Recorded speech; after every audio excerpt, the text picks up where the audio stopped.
त्यामुळे तो प्रश्न सुटणार कसा? हा राजकीय प्रश्न आहे त्या म्हणण्यापेक्षा हा जास्ती सामाजिक प्रश्न आहे. राजकीय प्रश्नाचे जे काही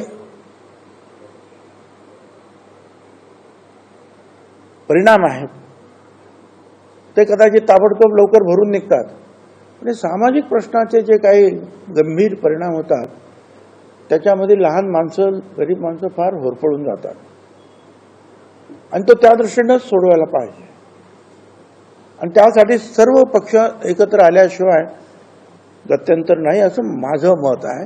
आणि एकनाथराव शिंदे यांचं आणि त्या सगळ्यांचं हेच मत आहे की आपण सगळ्यांनी एकत्र बसून एका आवाजात आता या राज्याला संदेश दिला पाहिजे की हे बरोबर, हे चूक, हे करा, हे नका करू, काहीतरी एका आवाजात बोललं पाहिजे. आणि मग मी विचार केला, हे खरं आहे, मी बारामतीच्या रॅलीमध्ये पाऊस खूप पडत होता, करणार नव्हतो, सगळ्यांची भाषणं मी ड्रॉप करून अजितदादा साहेब तुम्ही आता उरका, पाऊस खूप झाला. भाषण चालू असताना पाऊस थांबला म्हणून मला सांगितलं की परत तुम्ही बोला. आणि मी हेच बोललो की पवार साहेब तुम्ही ओबीसी आरक्षणाची अंमलबजावणी केली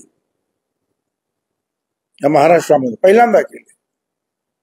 त्याच्यामध्ये तुम्ही शिक्षण, नोकरी आणि राजकीय आरक्षण ह्या सर्व जे आहे भटक्या, विमुक्त आणि ओबीसीना सगळ्यांना दिलं. मोठं धाडसी पाऊल होतं. पण असं धाडसी पाऊल पवार साहेबांनी मागे पण उचललेली होती समाजाचे प्रश्न सोडवण्यासाठी. मग मी म्हटलं तुम्ही का नाही आलात? मी खास निरोप पाठवला होता जितेंद्र आव्हाड. आणि मग सभागृहात असे आरोप झाले की अचानक बाहेरून फोन आले, 5 वाजेपर्यंत सगळे हजर होणार होते, येणार होते, आणि 1 तास राहिला आणि सगळे काही कोणाचा मेसेज आला आणि असं तुम्ही सगळं पाहिलेलं आहे. म्हटलं हे कसं काय चाललंय असं मेसेज वगैरे, प्रश्न सुटणार कसे काय, हे मी बोललो. आणि नंतर मग मला वाटलं सकाळी की नाही, हे असं जर चालू राहिलं, ते बोलणार, हे बोलणार, हे बोलणार, आपण सगळे बोलणार. काही लोक तर असे असतात की बस जेवढं पेट्रोल तेवढंच बरं आहे, परंतु त्याचे सामाजिक परिणाम काय होतात त्यांचा अभ्यास कदाचित काही लोकांना नसतो. आणि मग मी विचार केला की मी गेलं पाहिजे.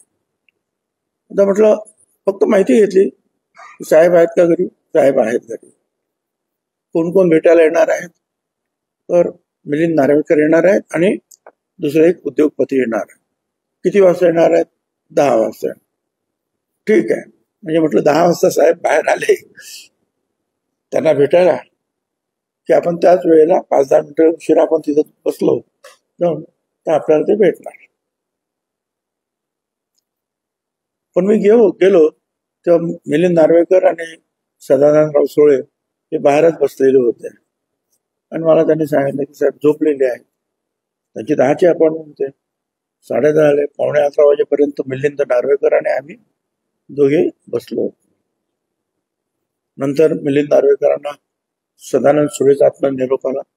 काय झालं मला माहिती नाही, ते निघून गेले. आणि मग मी त्यांच्याकडून पुस्तक वगैरे घेतलं, तिथले आमच्या जे कोणी आहेत बाहेरचे PA वगैरे, आणि पुस्तक वाचत बसलो. आणि मग साहेब जेव्हा उठले तेव्हा त्यांनी मला निरोप पाठवले की त्यांना बोलवा. आणि मी गेलो त्यावेळेला खरोखरच साहेब बिछाण्यावर झोपलेले होते. म्हणजे घरचे जे कपडे असतात, पैरण वगैरे म्हणा किंवा काय बनियन वगैरे अशा झोपले.